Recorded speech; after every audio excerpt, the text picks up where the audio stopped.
ნებისმიერი თვის 8-ში, 17-ში, 26-ში დაბადებული ადამიანები ატარებენ ციფრი 8-ის ენერგიას. სულის რეალიზაცია აქვთ შრომით. რაც უფრო რთულია შრომა, მით უფრო რეალიზებულად გრძნობს თავს. მიეკუთვნება ჯგუფს კონტროლი, შედეგი და მუშაობა. დაიბადა სრულ ჭკუაში და დახვეწილ ინტელექტთან ახლოს.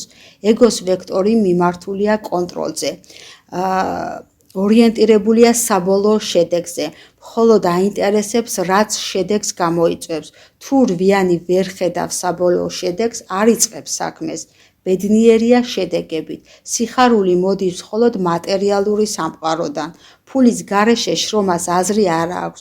მუშაობა და მხოლოდ მუშაობა გიბიძგებს ამისკენ. მხოლოდ საქმე. ეს ერთადერთია მონეტიზაციისთვის.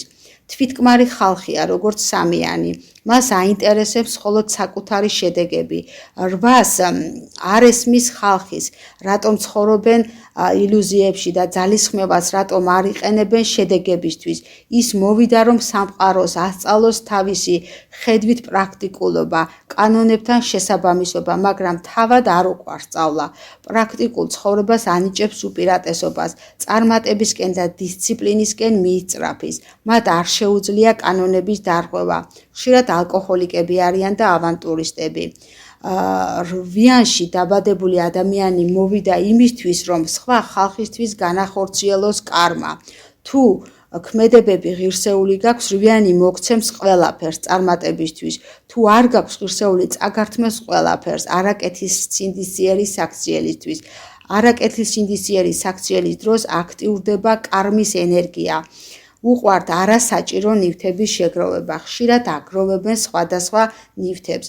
არ შეუძლიათ საქმის დელეგირება, მოვალეობების გადანაწილება.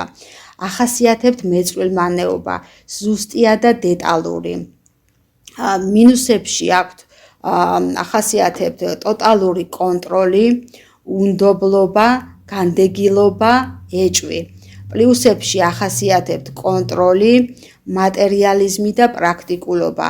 ადამიანებს ყოფს წარმატებულად და წარუმატებლად, რეალისტურად და არარეალისტურად, მდიდრად და ღარიბებად.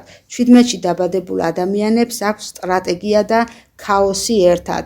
ასევე უნდა აღნიშნო, როდესაც მინუსებში არიან, მაშინ იწყებენ სულიერებაზე საუბარს, მაგრამ როგორც კი ფულს ახსენებ, მაშინვე ავიწყდება და ქრება და იფანტება სულიერება.